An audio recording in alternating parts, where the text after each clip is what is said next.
So it has come to my attention that the players of Bounty Rush are not happy with the new EX Mars. He came out, and because he wasn't able to immediately murder everybody on the field, they're calling him mid, they're calling him garbage, and today I decided to give them exactly what they wanted: a game-breaking, broken, disgusting unit that makes the game unplayable. Before you go any further though, I must warn you that there are spoilers for the One Piece manga ahead, so if you don't like spoilers, please skip to the timestamp. So the unit I decided to base this concept on is Nerona Emu. Right? Emu, the strongest man in the One Piece verse. Currently. When I created this concept, I was just straight giggling because I know that if a unit like this were to ever hit the game, it would be completely unplayable. If you don't have this man, you would be cooked. And I gave him the ability to switch between RGB and dark, so he has no weaknesses, and he's also an attacker.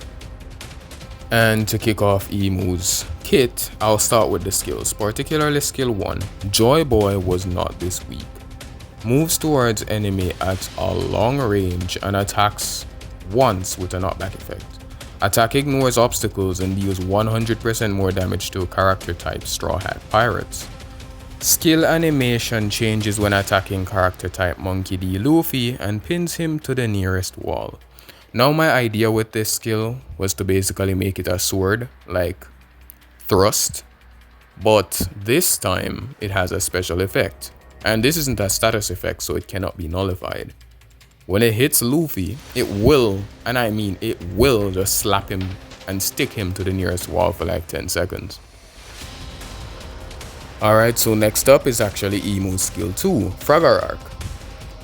When Frogger Arc is used, skill 2 will transform into the skill Xingtian for a set period of time. Moves towards enemy with a long range and attacks once with a knockback effect. Attack ignores obstacles and deals 100% more damage to the characters with the tag power users. Frogger Arc has a special effect to increase reduced max HP infliction by 30%. My idea with this skill was to make him stronger with his gimmick, and you'll understand his gimmick when we get to his traits. After the second part of skill 2, of course. Alright, now for part 2 of skill 2, we have Xingtian. This skill can only be used once and immediately reverts to Frogger Arc after being used. Deals a mid-range area attack with a knockback effect. Attack ignores obstacles and deals 50% more damage to enemies without reduced max HP. Now the idea with this skill was, because it's kind of an axe and it's used for execution, I just wanted it to be the skill that executes people. And I did that. I did just that. And I also made it do extra damage to people that cannot be HP cut. Because, you know, the skill would kind of hit like a sponge in a way if they're immune to it. Now I'm positive that all of you are probably saying, Ethan, this unit is still mid, bro. I want something game breaking. Don't worry, bro.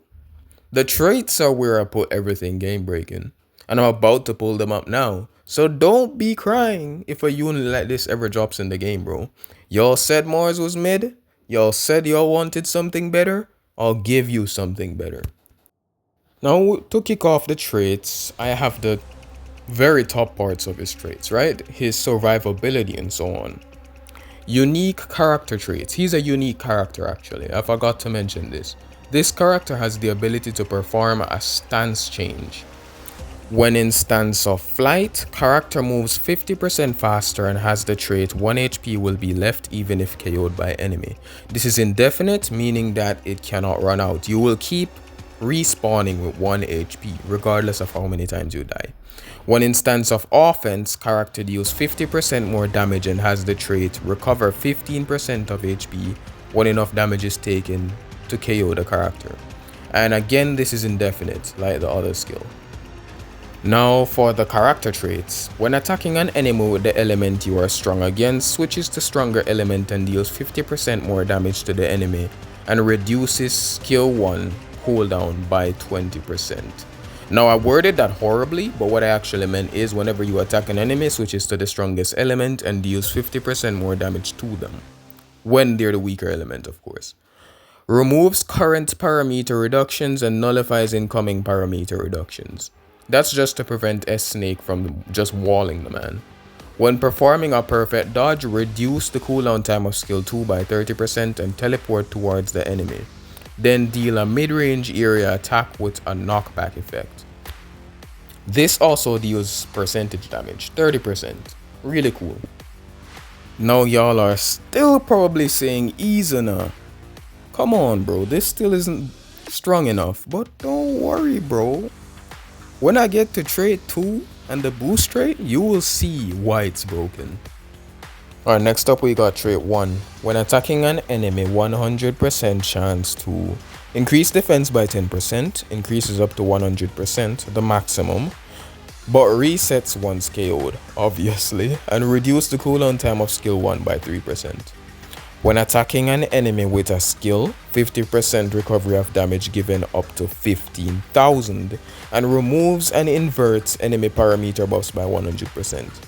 If you don't know what that means, it's basically like if Zonji attacks you and he has like 100% attack buff, he's going to remove it and make it 100% attack nerf instead. When your HP is 25% or more, resist stagger and knockback, removes any and all incoming parameter stat buffs, and nullifies lowered max HP. Also, it nullifies all incoming status effects inflicted by the enemy and recovers HP by 10% when nullifying a status effect. So this guy is completely invulnerable to any and all status effects. No status effect masters here. No Lucci, nothing of the sort. Okay, this right here is where it's actually game breaking. When attacking an enemy, remove status effects applied to enemy that buff the target for a certain period of time. When this trait activates, it also nullifies status effects applied to the enemy. Does not apply to invincibility. This also ignores damage reduction, so anytime he attacks you, he just straight up ignores all of your damage reduction. When attacking an enemy with the element you are strong against, increase damage dealt by 30%. And when attacking an enemy, reduce his enemy's max HP by 50% of damage dealt. This right here is where his skill 2 actually comes in, right? And you'll understand even further when we get down more. After receiving damage from an enemy which is 20% or more of your max HP, recover HP by 30% and reduce his damage taken by 70%.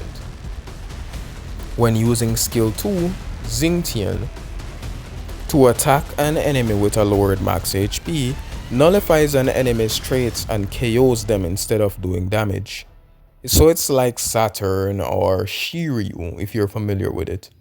When your HP is 30% or more, 100% chance to dodge the enemy's normal attack without taking damage or the accompanying effect. So this man is going to be broken from those traits alone. But I'm not done yet. That's not the most broken part here. Okay, so now we get to the boost trait. When attacked by an enemy that can nullify the trait recover HP when enough damage is taken to KO character, switches to stance of flight. If you don't remember what stance of flight does, it gives you 1 HP perpetually. And when attacked by an enemy that can nullify the trait, 1 HP will be left even if KO'd by enemy, switches to stance of offense. That does the opposite. It basically makes it so he can revive infinitely. Kinda like Saturn or Nostro. Go back and check if you don't remember what it does. But I put a 20-second cooldown on it because I couldn't make it too broken.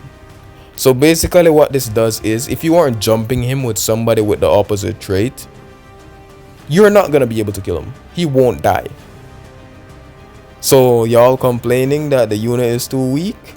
Here you go, a broken unit that makes the game unplayable. I hope you all are happy. I hope y'all won't complain. He's just what you asked for, and I went above and beyond with this. I didn't want to make it too broken, because if it's too broken, it's something that Bandai wouldn't add, but I could definitely see this being added in Opbr. The unique trait is something that I legit spent all night thinking about how to implement it, and I'm glad that I did. But thank y'all so much for watching. Peace out, and God bless you. Enjoy your broken unit.